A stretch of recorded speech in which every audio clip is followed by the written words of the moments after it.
नमस्कार दोस्तों। आज का हमारा विषय है कक्षा 8वीं हिंदी वसंत भाग 3 बस की यात्रा। व्यंग्य। ये एक व्यंग्यात्मक है, यानी हंसी मजाक वाला, एक दूसरे पर कटाक्ष करने वाला ये पाठ है जो लिखा गया है हरिशंकर परसाई द्वारा। पहले तो हम इस पाठ के विषय में जान लेते हैं कि इस पाठ में क्या कहा गया है। उसके बाद में इसका हम अभ्यास कार्य करेंगे, यानी प्रश्नोत्तर करेंगे। इस पाठ में लेखक कहता है कि एक बार उसने और उसके 4 मित्रों ने सोचा कि वे शाम के समय में 4 बजे वाली बस में जाएंगे। लेखक के मित्रों को सुबह काम पर अवश्य पहुंचना था, इसलिए उन्होंने शाम को ही चलना फैसला किया, क्योंकि शाम को चलेंगे तो सुबह काम पर जा पाएंगे। एक ने कहा, यह बस जबलपुर की ट्रेन मिला देती है। जबलपुर से हमें ट्रेन लेनी है तो यह बस वहाँ पर समय पर पहुँचा देगी। लेखक और उसके मित्रों को कुछ लोगों ने इस बस से सफ़र न करने की सलाह दी कि इस बस में सफ़र न करें, लेकिन वे इस सलाह को समझ नहीं पाए कि वो क्या कहना चाहते हैं। बस में बैठ गए। बस अत्यंत पुरानी थी, यानी बहुत ज़्यादा पुरानी थी, जिसे देख उनकी आंखों में श्रद्धा का भाव उमड़ आया, यानी उस पर दया होने लगी, श्रद्धा होने लगी। लेखक ने हंसी से कहा कि यह बस सफ़र के लिए नहीं अपितु पूजा के योग्य है। यह बस इतनी बूढ़ी हो चुकी है कि इस पर सफ़र नहीं करना चाहिए, इसकी पूजा करनी चाहिए। बस कंपनी के हिस्सेदार भी इसमें बैठे हुए थे। जो इस बस के कंपनी के हिस्सेदार थे वो भी इसमें बैठे हुए थे। जो लोग अपने संबंधियों को छोड़ने आए हुए थे वे उन्हें इस तरह देख रहे थे कि जैसे उन्हें वो अंतिम विदाई दे रहे हों। इंजन स्टार्ट हुआ, लेकिन ऐसा लगा जैसे सारी बस ही इंजन हो, यानी सारी बस ही आवाज़ कर रही थी। लेखक सोचने लगा कि बस गांधी जी के असहयोग आंदोलन और सविनय अवज्ञा आंदोलन के समय अवश्य जवान रही होगी, यानी उस समय तो यह बस पूरी जवान रही होगी, अभी बूढ़ी हो चुकी है। लेखक को यह पता नहीं चला कि वह सीट पर बैठा था या सीट उस पर बैठी थी। सीटों की हालत बहुत ज़्यादा खराब थी, यानी खस्ता थी। अचानक बस चलते चलते रुक गई। कारण का पता यह चला कि पेट्रोल की टंकी में छेद हो गया है। अब पेट्रोल की टंकी में छेद हो गया है तो ड्राइवर ने बाल्टी में पेट्रोल निकाल कर नली द्वारा उसे इंजन में भेजना शुरू किया। यानी वो पेट्रोल का क्या कि एक बाल्टी में भर लिया और उस बाल्टी में नली लगा के इंजन को नली के द्वारा इंजन को तेल देना शुरू किया। लेखक मन ही मन में सोचने लगा, इसका क्या भरोसा, इसकी ब्रेक भी फेल हो सकती है, स्टीयरिंग टूट सकता है। झील को आते देख लेखक सोचता है, अब तो ये अवश्य इसमें गोता लगाएगी, यानी अभी तो इसमें नहाने जाएगी। यानी ये बस के साथ में हंसी मजाक चल रही है। बस अचानक फिर रुक गई, लेकिन बस कंपनी के हिस्सेदार इतने पर भी कहने लगे, बस तो फर्स्ट क्लास है, बस तो एक नंबर है, फर्स्ट क्लास है, यह तो इत्तेफाक की बात है। लेखक को अंतर्मन में ग्लानि हो रही थी कि वह वृद्धा पर सवार होकर जा रहा है। वृद्धा यानी बूढ़ी पर सवार होकर जा रहा है। अगर रास्ते में इसका प्राणांत हो गया, प्राणांत मतलब इसके प्राण निकल गए या ये मर गई, यानी खराब हो गई, नष्ट हो गई, इसकी अंत्येष्टि यहीं करनी पड़ेगी। अंत्येष्टि होता है अंतिम संस्कार, इसका अंतिम संस्कार यहीं करना पड़ेगा। हिस्सेदार साहब ने इंजन खोलकर कुछ ठीक किया और बस चलने लगी। पीछे से आती गाड़ी को बस रुक कर कहती, अगर कोई गाड़ी पीछे से आती तो बस रुक कर उसको कहती, निकल जाओ बेटी, अपनी तो वह उम्र ही नहीं रही, यानी इतनी स्पीड में चलने की हमारी अब उम्र नहीं रही बेटी, अब तुम निकल जाओ। अचानक पुलिया पर पहुंचने पर बस का एक टायर फुस हो गया, यानी टायर पंचर हो गया। अब कठिनाई और बढ़ गई। लेखक और उसके मित्रों ने समय पर पहुंचने की उम्मीद छोड़ दी। अब उन्हें लगने लगा कि अब हम समय पर नहीं पहुंच पाएंगे। अब सब आराम से हंसी मजाक करने लगे। रास्ता रेंगते रेंगते कटने लगा, यानी धीरे धीरे कटने लगा। इसमें कुछ शब्द आए हैं जिनका मैं अर्थ आपको बता देता हूँ। हाजिर, हाजिर का अर्थ होता है उपस्थित, यानी उपस्थित होना। सफर, यात्रा। डाकिन, डाकिनी। डाइन, चुड़ैल। श्रद्धा यानी सम्मान, इज्जत। वयोवृद्ध, अत्यंत बूढ़ी। वयोवृद्ध यानी बहुत ज्यादा बूढ़ी। गजब, अनोखा। आगा पीछा, टाल मटोल करना। विश्वसनीय, भरोसेमंद, जिस पर भरोसा किया जा सके। अंतिम विदा, मरने से पूर्व की विदाई, यानी अंतिम विदा जो मरने वाला हो उसको उससे पहले विदाई देते हैं वो। फकीर, फकीर बोलते हैं भिखारी को। रंक होता है गरीब। कूच करना, कूच करना होता है चलना, यानी चलना स्टार्ट करना, चढ़ाई करना। स्टार्ट, चालू। फौरन, उसी समय, शीघ्र। सरकना, सरकना हटना, एक तरफ हो जाना। ट्रेनिंग, प्रशिक्षण। बॉडी, शरीर। सीट, बैठने का स्थान। एकाएक, एकाएक होता है अचानक, अकस्मात। बगल, शरीर की एक तरफ। बगल होता है शरीर की एक तरफ, यानी बगल हो जाना, यानी एक तरफ हो जाना। नली, तरल पदार्थ को भेजने की वस्तु। रफ्तार, तेजी। लुभावने होते हैं आकर्षक एवं मनमोहक। गोता लगाना, डुबकी लगाना, नहाना। तरकीब, योजना। फर्स्ट क्लास, एकदम उत्तम, बहुत श्रेष्ठ। प्राणांत, जीवन खत्म होना। बियाबान, सुनसान। अंत्येष्टि, अंतिम संस्कार। सुधारा, ठीक किया। सुधारा मतलब ठीक करना। वृद्धा, बुजुर्ग या बूढ़ा। टायर फिस होना, पंचर हो जाना।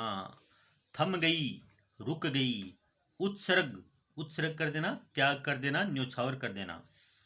दुर्लभ, अत्यंत मुश्किल। साहस, हिस्सा। साहस, हिम्मत। बलिदान होता है दूसरों के लिए कुछ करना। पसारे फैलाना, पसारे फैलाए। इंतजार, प्रतिज्ञा करना, प्रतीक्षा करना। इंतजार करना, प्रतीक्षा, प्रतीक्षा करना। घिस्सा, पूरी तरह चला हुआ, यानी बहुत समय तक चला हुआ, घिसा हुआ। वक्त, वक्त कहते हैं समय को। बेताबी, उत्तेजना, तनाव, भाव या तनाने की क्रिया। इत्मीनान, आराम। ये कुछ शब्द थे जिनके मैंने अर्थ आपको बताए हैं। इत्मीनान यानी आराम। अब हम इस पाठ का अभ्यास कार्य करते हैं। सबसे पहले आता है कारण बताएं। इसमें क्या कहता है कि मैंने उस कंपनी के हिस्सेदार की तरफ पहली बार श्रद्धा भाव से देखा। लेखक के मन में हिस्सेदार साहब के लिए श्रद्धा क्यों जागी? अब उसके मन में श्रद्धा के भाव क्यों आए, ये पूछा है। तो ये कहता है लेखक के मन में बस कंपनी के हिस्सेदार साहब के लिए श्रद्धा इसलिए जाग गई कि वह टायर की स्थिति में परिचित होने के बावजूद भी, कि वह टायर भी पंचर हो चुका है, बस खराब हो रही है, फिर भी बस को चलाने का साहस जुटा रहा है। कंपनी का हिस्सेदार अपनी पुरानी बस की खूब तारीफ कर रहा था। अर्थ, मोह की वजह से आत्म बलिदान की ऐसी भावना दुर्लभ थी, यानी मोह की भावना से, मोह की वजह से आत्म बलिदान की यह भावना दुर्लभ थी, यानी ऐसी भावना बहुत कठिनाई से मिलती है, जिसे देखकर लेखक हतप्रभ हो गया, हैरान हो गया। उसके प्रति उसके मन में कंपनी के हिस्सेदार के लिए श्रद्धा के भाव उमड़ते हैं। लेखक को तो उनके साहस और बलिदान की भावना को देखकर ऐसा लग रहा था कि उन्हें किसी क्रांतिकारी आंदोलन का नेता होना चाहिए था, यानी इतने विपरीत परिस्थितियों में भी वो मतलब अपनी चीज की प्रशंसा कर रहे थे। आगे आता है, लोगों ने सलाह दी कि समझदार आदमी इस शाम वाली बस में सफर नहीं करते। लोगों ने यह सलाह क्यों दी? लोगों ने लेखक को यह सलाह इसलिए दी क्योंकि वे जानते थे कि बस की हालत बहुत खराब है। बस का कोई भरोसा नहीं है कि यह कब और कहाँ रुक जाए। इसके ठीक होने की भी संभावना कम है। शाम बीतते ही रात हो जाती है और रात रास्ते में कहाँ बितानी पड़ जाए कुछ पता नहीं रहता। उसके अनुसार यह बस डाकिन की तरह है। अब उसके अनुसार ये बस किसके अनुसार बन गई? डाकिन बन गई। ऐसा जैसे सारी बस ही इंजन है, हम इंजन के भीतर बैठे हैं। लेखक को ऐसा क्यों लगा? ऐसा जैसे सारी बस ही इंजन है, हम इंजन के भीतर बैठे हैं। लेखक को ऐसा इसलिए लगा क्योंकि बस चालक ने इंजन स्टार्ट किया तो उस समय बस के इंजन में कंपन होना चाहिए था, पर यहाँ तो पूरी बस ही झनझनाने लगी। लेखक को ऐसा प्रतीत हुआ कि पूरी बस ही इंजन है, मानो वह बस के भीतर न बैठकर इंजन के भीतर बैठा हुआ हो। अर्थात इंजन के स्टार्ट होने पर इंजन के पुर्जों की भांति बस के यात्री हिल रहे थे। पूरी बस में कंपन हो रहा था और यहाँ तक कि खिड़कियों के कांच भी पूरे शोर से हिल रहे थे, यानी पूरे शोर मचा मचा कर हिल रहे थे। आगे आता है, गजब हो गया, ऐसी बस अपने आप चलती है। लेखक को यह सुनकर हैरानी क्यों हुई? बस की वर्तमान स्थिति देखते हुए इस प्रकार का आश्चर्य व्यक्त करना स्वाभाविक था। देखने में लग नहीं रहा था कि बस चलती भी होगी, परंतु जब लेखक ने बस के हिस्सेदार से पूछा तो उसने कहा, चलेगी नहीं, अपने आप चलेगी। इस बात को सुनकर लेखक हैरान हो गया, यानी यह अपने आप ही चलेगी।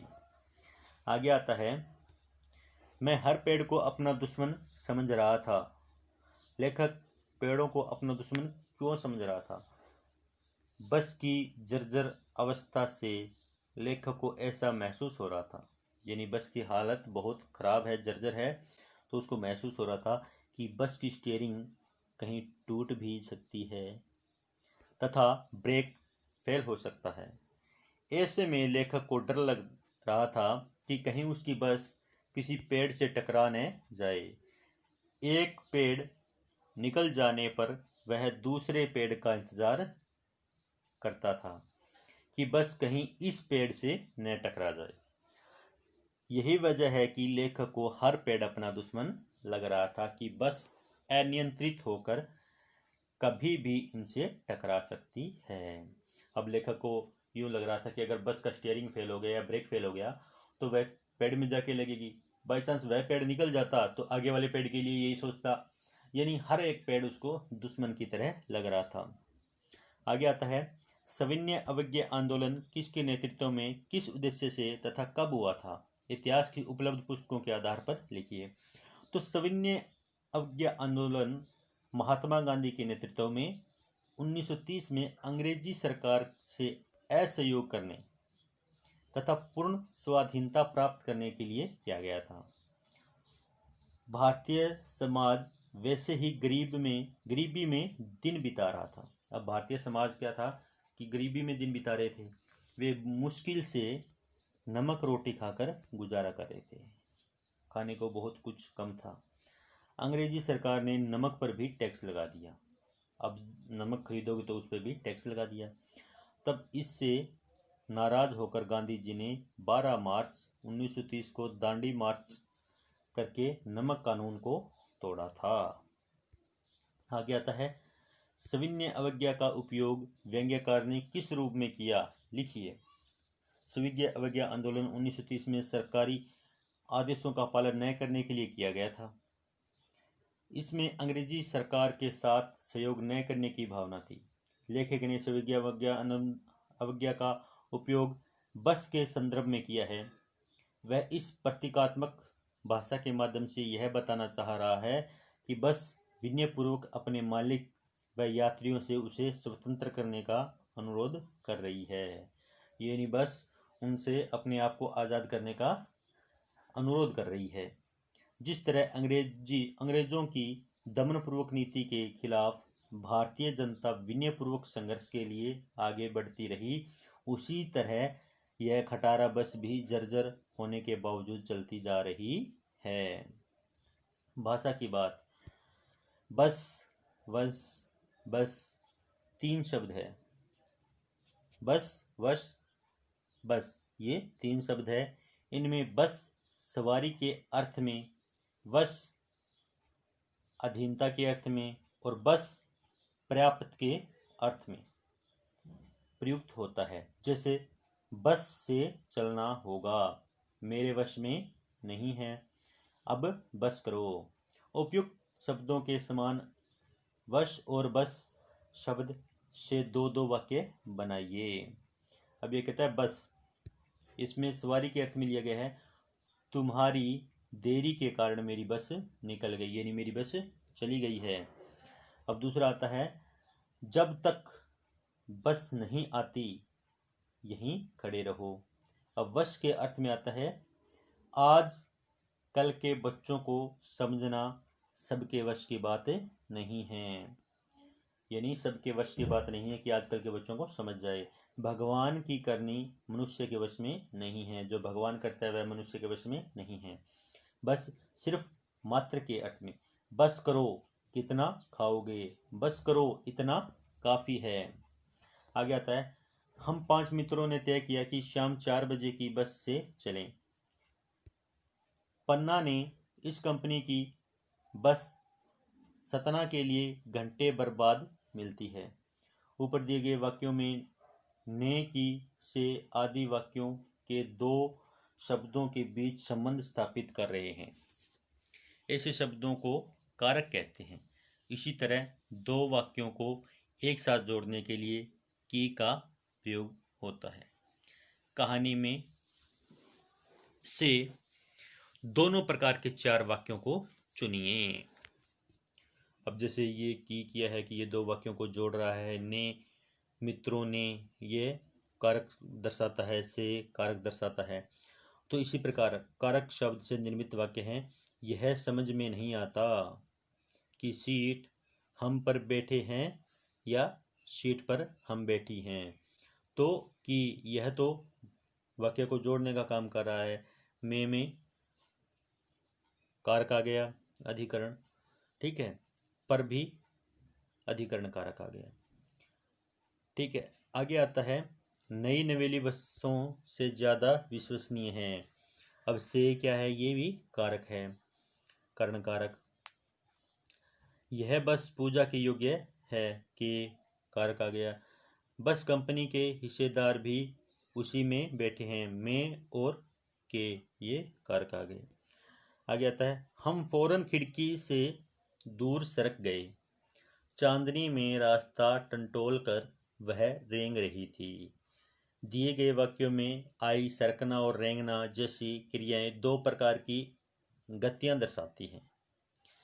ऐसी कुछ क्रियाएं एकत्र कीजिए जो गति के लिए प्रयुक्त होती है, जैसे घूमना इत्यादि। इसके यानी उन्हें वाक्यों में प्रयोग करें। अब आता है टहलना। टहलना क्या था, दादाजी को टहलना अच्छा लगता है। चलना सेहत के लिए बहुत लाभदायक है। आगे आता है कांच बहुत कम बचे थे, जो बचे थे उनसे हमें बचना था। इस वाक्य में बच शब्द को दो तरह से प्रयोग किया गया है। एक तो होता है शेष के अर्थ में, यानी कितना बचा है, और दूसरा होता है सुरक्षा के अर्थ में कि उनसे हमें बचना है, ठीक है। नीचे दिए गए शब्दों को वाक्यों में प्रयोग करके देखिए। ध्यान रहे एक ही शब्द वाक्य में 2 बार आना चाहिए। शब्दों के अर्थ में कुछ बदलाव होना चाहिए। जैसे जल और हार। जल का प्रयोग किया है मीना गर्म जल से पूरी तरह जल गई। अब एक तो गर्म जल है, जल हो गया पानी, और एक जल हो गया जलना, यानी जल जाना। एक तो हो गया पानी और एक हो गया जल जाना।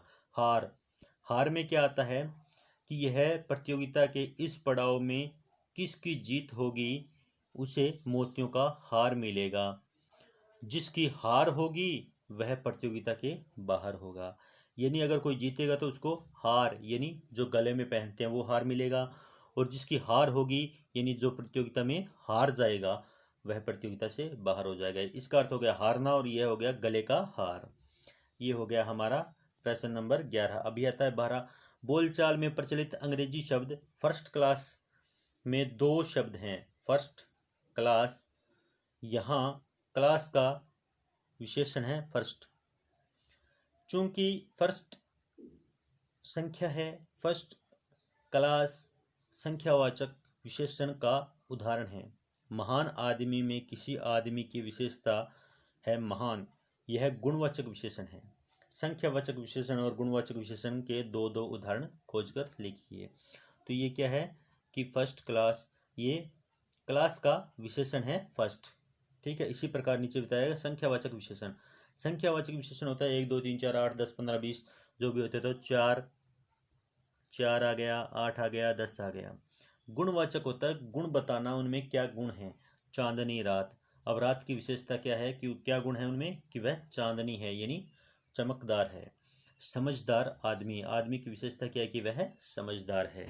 तो इस प्रकार से यह पाठ हमारा पूरा हो चुका है। अब इस पाठ के विषय में हमने अभ्यास कार्य कर लिया है, इस पाठ के विषय में हमने थोड़ा समझा भी था। धन्यवाद दोस्तों।